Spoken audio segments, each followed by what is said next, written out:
And we're back, and I'm here to talk to you about a comic called A Map to the Sun by Sloane Leong. It really did feel like a warm hug to my former teen, struggling, angsty self. I enjoyed it so much, and I can't wait to talk to you about it. I'm Destiny Johnson, this is Nerd News with Destiny, and without further ado, let's talk comics.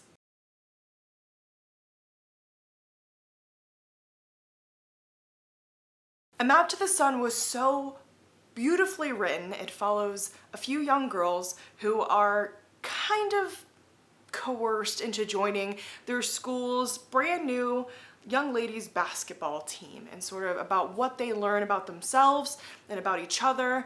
And I thought this comic was so wonderful because it really truly depicts a lot of struggles that young girls go through, whether that be sort of abuse in the home, being overweight, self-harm, stuff like that, finding out that you're queer and exploring that kind of stuff. It was just written so well, and each character is so beautifully developed. I don't know. I haven't read a children's comic that's like this, that's so inclusive, that has so many girls of different backgrounds, ethnicities, whatever, different socioeconomic standing, stuff like that, ever, I don't think. And so I thought it was so refreshing. And when I looked at the comic, it's kind of long, it's a graphic novel, I was like, oh no, this is gonna take me a minute to read. And truly you get through it so quickly because it just, I don't know, the pace just moves you. You just want to keep reading. You want to find out more about these girls. It is a slice of life comic. And it's so wonderful. I read Prism Stalker by Sloane Leong before, and I really liked that comic as well. And these two comics share almost nothing except that they have awesome female protagonists, and Sloane's coloring is so beautiful and so vibrant and so colorful, and each new sort of scene has a different feel to it, and it really helps the narrative along. It's almost hard to explain. You're definitely gonna have to check it out. But I sat down with Sloane and talked with her about her comic, and yeah, it was truly just such a joy, and thanks, Sloane, for taking time to chat with me.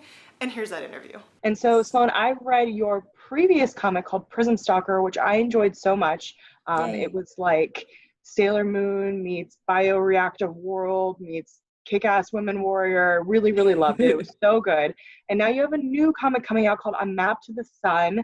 And could you give us Yes. a little bit of a rundown? Because it's very different from Prism Stalker. Could you give us a little bit of a rundown about what it's about? Yeah, totally. So A Map to the Sun is young adult slice of life. It follows five girls, all different backgrounds and ethnicities, and they're kind of forced to join their high school's basketball team, girls basketball team that is being kind of thrown together by a do-gooder teacher who they all kind of resent because of this. So it's very low-key, lots of drama, friendship, rivalries. Um, yeah, and yeah, very different animal from Prism Stalker. It's like twice the length of Prism Stalker. So there's a lot going on, but yeah, that's what it's about. But let me tell you, it feels like, as a woman, a warm hug seeing like so many little things that affected me as a young person coming up being reflected in very diverse characters. Um, Mm-hmm. Everything from, I really relate to, oh goodness, Nell. Thank you. Mm-hmm. I get their names a little mixed up since we're following Yeah, Prime. yeah, But no, I it's really all relate good. to Nell. I was the overweight girl, and they really pick on her. Mm-hmm. But it's not in like, sometimes when you read stories, especially for young adult women particularly, you see things like bullying and things like name calling and stuff like that as this big bad boss that once the person gets across the boss kind of never happens again. But this, Yeah. it's sort of really organic in all the struggles that these young women face. And I was just kind of wondering how you sort of wrangled with that, especially focusing on five different young women. Yeah, totally. Yeah, I'm glad that came across like that subtlety because I feel like that's such like overt like fat phobia and racism. Like that stuff is easy to it's easy to clock and realize, oh yeah, that's bad. But when your friends are just like constantly teasing you like about your weight or about clothes fitting funny or like, they and then they mean it as like a joke or in a with good intent, like they're not actually trying to hurt your feelings, but all that stuff builds up and like can give you a complex, as it did me. So each of the girls has their own like issues they're grappling with. And yeah, I really wanted to kind of delve into the subtleties of each of them and not sort of like the really bold, overt aspects of that, but how it just like kind of infects daily life in all these small, tiny ways, and how they build up together. So yeah, it was a bit tricky trying to balance the cast. This cast is kind of like it follows Ren mainly, but it's kind of diffused between the five of them. So that was interesting to kind of make sure that everyone got a decent spotlight and a decent arc. Not that they have like a proper resolution, like everything, all their problems are solved by the end, but no, they are kind of like they're still grappling with it, and it's going to be like an ongoing thing, which I hope is, comes through in this story. But yeah, it was a challenge, a fun challenge. Yeah, absolutely. And I think being able to tap into those realities and also like the passage of time flows really well in this comic. And I think it flows in ways that when you look back at your childhood or your young adulthood, you remember things like that, like between Ren and Luna, how they had that friendship and almost romantic relationship where it's like Mm-hmm. too hard to put into words. It's just something you experience and you internalize, and it helps you grow as a person. And I think Yeah. that that's really hard to capture in a narrative, and I think you did a great job. Yay, thank you. That's exactly what I was going for. It's just this like super ephemeral relationship that like it's like a flash in the pan, and it's very hard to like recapture again. Yeah, I'm glad that like came through in the story for you. Yeah, it was great. And so I want to talk a little bit about your use of color. Mm, Now, when I read Prism Stalker, like your use of color is something that I don't really see in a ton of comics. It's so saturated, but so light-handed. It's hard for me to explain because I'm not an artist. Can you tell me a little bit about your like color process? Because it's really unique. yeah, for sure. Thank you. Yeah, each scene has its own palette.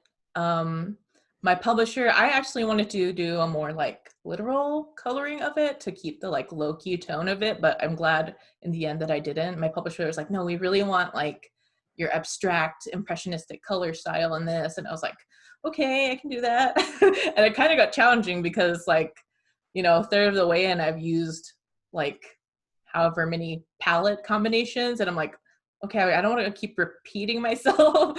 So I'd have to kind of like dip into like random colors and play around with, different combinations, which was really fun because it would add like this secondary layer of atmosphere and mood to the scene that I didn't like intend, but that like I liked and was like a fun surprise for me. But yeah, the color is very, very psychedelic, very non-literal. I feel like it feeds into the kind of like the chaotic emotions of how teenhood feels. Everything is very like vivid, vibrant, and intense, and I feel like that this coloring style like really fit with that. Um, and yeah, a lot of the gutters are colored their own shade, so you can like differentiate scene. That was more of a choice so that people that aren't super familiar with comics could read it, um, and kind of get the gist of it, like, okay, this is a scene break, we're gonna move on. And yeah, it was fun to color. Yeah, I found that really helpful. Sometimes I find in slice of life comics, because it's not like a direct narrative, so it of Mm-hmm. course spans a certain amount of time, and that's kind of its narrative, but you'll find that there are indiscriminate time breaks, and sometimes I'm like, oh, like what kind of happened? And so I found it Yeah. pretty helpful as someone who reads comics pretty frequently, so even that. But I just thought the color choice was just so great. You're so right that like when you're a teenager, everything is the end of the world, right? Like Yes. literally everything is the end of the world. You could not pay me to go back and be a teenager. Yeah. And like so sometimes when you're you're seeing these girls go through some really serious things, and the color choice there really sort of brings you back to those emotions that I think are really easy to relate to. So I thought that was really great, and like I said, it's super unique. So Oh, cool. thank you so much. Yeah. What was the hardest part of, I guess, conceptualizing this thing? It's long, Hmm. and like you said, it's following so many people. Yeah. So like One of the main inspirations was Real and Slam Dunk by Takahiko Inui. I don't know if you're familiar with that manga series, but it's basketball slice of life. And I was like obsessed with the just like super long drawn out basketball games. And I was like, oh, I want to do that. And I'm like when I first pitched maps, I was like, yeah, 300 pages is fine. Like, or like it was like 250 to 300. I was like, oh yeah, that's fine. And then I went way over and I barely was able to like decompress the basketball scenes how I wanted. Like I did one basketball scene. I'm like, no, it's not going to work. So learning how to, well, not learning how to, but like choosing when to compress stuff was a big deal, and like what to compress. Cause I was like, I really wanted to get into like the physicality of the games, but I only had, this one volume to do it. I didn't have 20 volumes like Takahiko Sensei. So, so a lot of that stuff is compressed. And I tried to make sure that it was the characters' story arcs were more the focus than the basketball, even though that's a big aspect of it. Mm-hmm. But yeah, that was a challenge. And what else was a challenge? I mean, my process is like, I do kind of like a really, really bare bones outline. I'll have scene ideas. I'll be like, okay, I want a scene where like this character is getting like harassed by this dude. This character, they go to the beach, just like very like kind of like haphazard ideas. And then I just start drawing it. So I'm not scripting ahead of time. I'm kind of drawing and seeing how the characters play out actually on the page.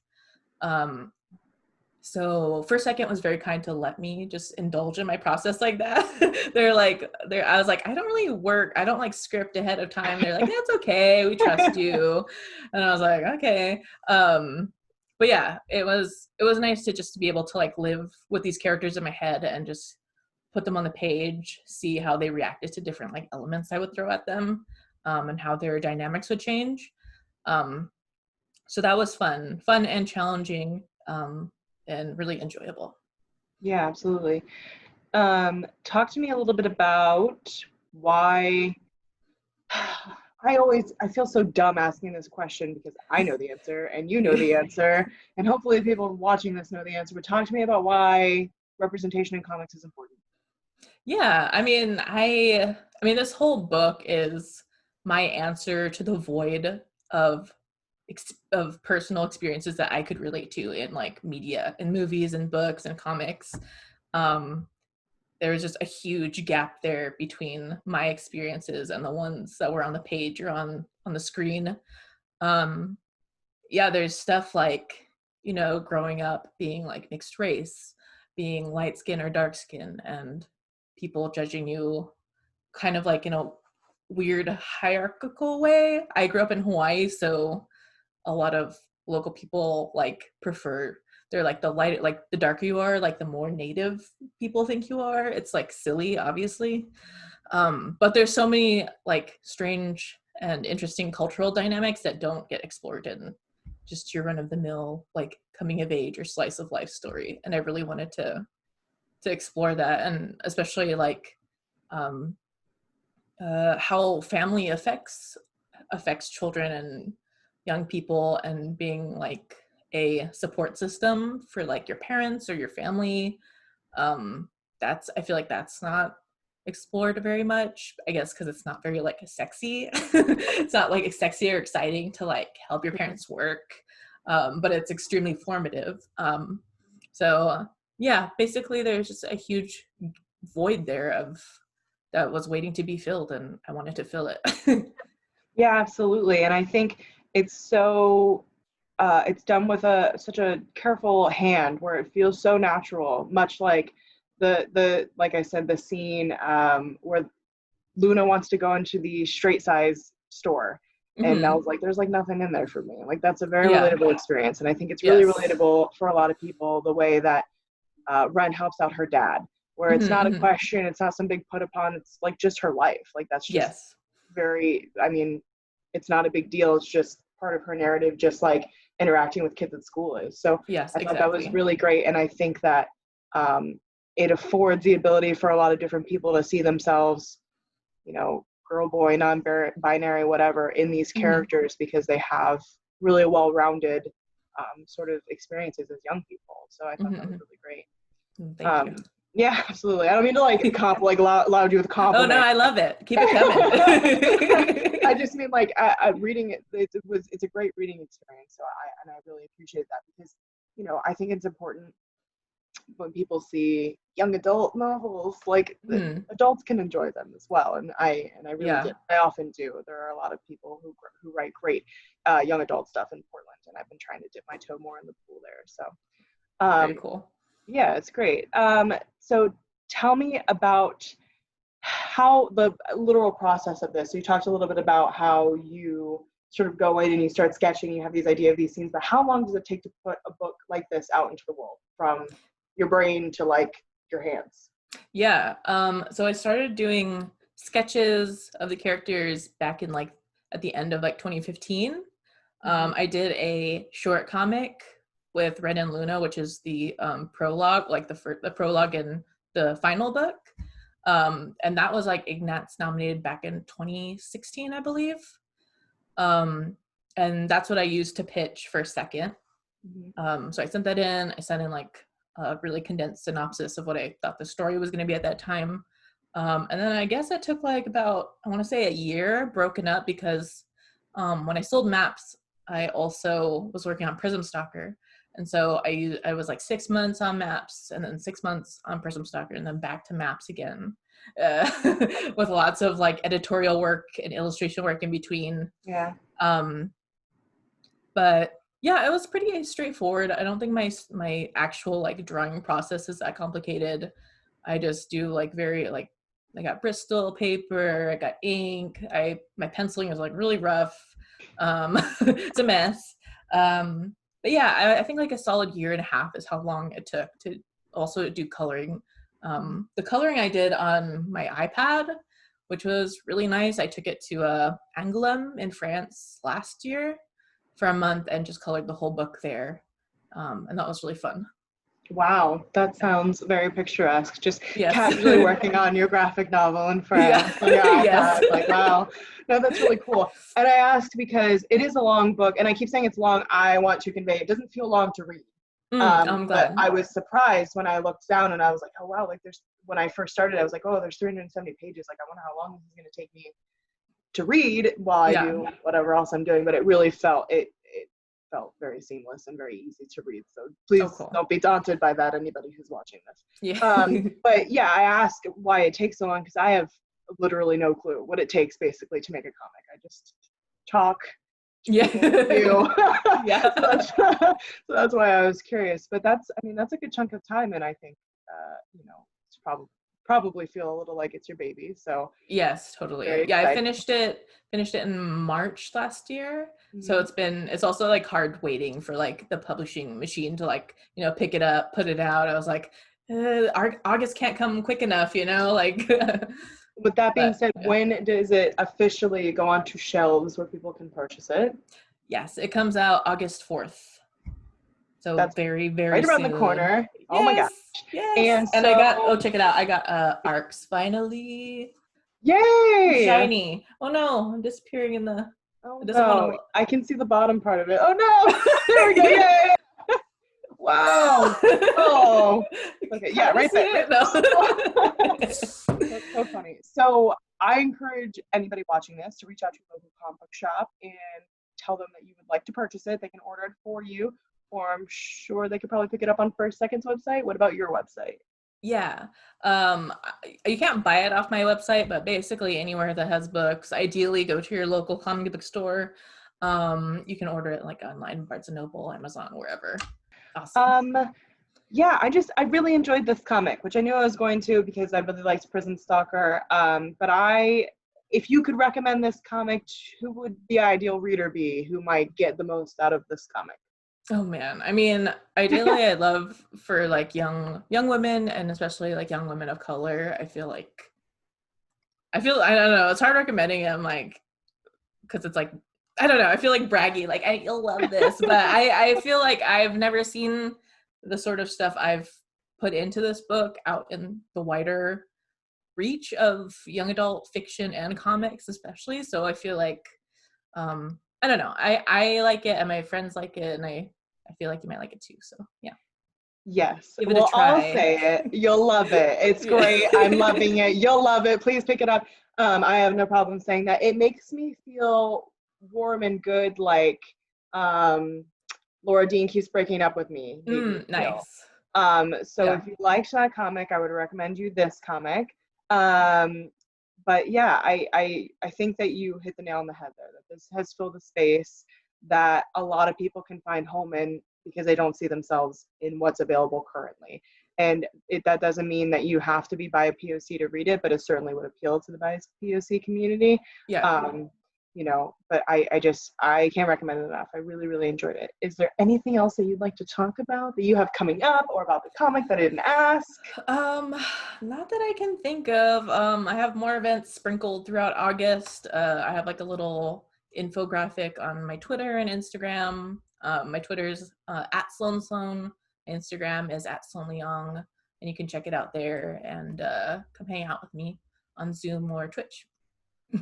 Perfect. And like I said, I'll make sure all of those links are somewhere where people can Yay. easily access them, and your social media and stuff like that. Usually I put like a lower third with all that information on there Oh, that will just perfect. stay up. But yeah, perfect.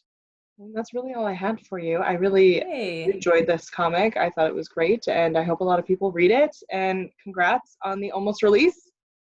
Yay. Thank you so much. Thank you for Yeah. having me. And Again, A Map to the Sun is just so wonderful in a way that I've never read a comic about young girls before. I feel like if I had read this when I was a teen, I would have felt very seen and understood, even though the characters are from different backgrounds and different people. And I would have loved it so much. It reminds me a lot of Laura Dean Keeps Breaking Up With Me and the warm way that it made me feel while I was reading it.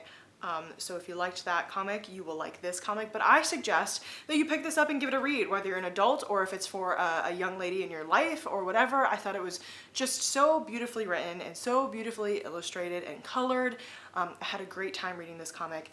Would recommend totally, so please pick it up and let me know what you think about it. You can find me on Twitter, of course, also Instagram. Mostly I post selfies and my dog, so it's not as exciting, but definitely I'm on Twitter. So yeah, so thanks so much again to Sloane. I really appreciate that. She lives in Portland, so it's super cool. So contact your local comic book shop, maybe Floating World Comics, and ask them if they have it in stock, and pick it up. I loved it. And in terms of nerd news, we're gonna talk about Mulan skipping theaters and going straight to Disney Plus for a $30 fee. Some people weren't really happy about that. This is sort of an unprecedented move, especially by Disney. Now, Mulan was supposed to come out in March. Of course, we know what happened in March. The coronavirus pandemic sort of started here in the United States in a big way, and we've all been shut in ever since. And it may be a long time before we get to the movies. So the date was pushed back, and now it's just going straight to Disney Plus. But even if you have Disney Plus, you have to pay the $30 to view the movie. And some people on social media are kind of upset about that, which I can see that argument. And other people are like, well, if I went to go see the movie with my family, there's some weird sound here, but that's okay. Other people are like, well, if I went to go see the movie with my family, I would have paid more than that for snacks and also multiple tickets and all that kind of stuff. So maybe you're saving money. Definitely saving money by making popcorn in your own house. Make it on the stove. It's the best way. No cap. So I don't know. I don't know where I personally stand on it. I really want to see the film. I was really excited when I saw that it was going to come out, and I even reacted to one of the trailers with my friend Max from work, back when we could see people from work. I miss it. So I'm excited to see the movie either way, but I do think that this is an interesting move of Disney because it really speaks to kind of what's happening in the entertainment industry as we're seeing sort of what has to be an economic decline, right? So nobody can go to the movies right now in a lot of places, and in the places where you can see movies, of course, you should be really careful. And Mulan will be releasing in some places that do have movie theaters open simultaneously to its release on Disney Plus. But we're seeing a lot of really great sort of exclusive Disney Plus content, and it's really interesting that they're sort of charging this premium fee for a movie that you would have to see in the theaters. And the CEO said that it's probably not something they're gonna do again. These are extenuating circumstances. Because of course they are. So let me know what you think about that. Are you willing to pay $30 to see the new Mulan movie? Do you not care about it? Do you think the fee is too steep? Let me know, again, on Twitter. is probably the best way to get me. That's all I have for you guys this week. I really appreciate you watching. I'll see you same-ish time, same place. And until then, this has been Nerd News with Destiny.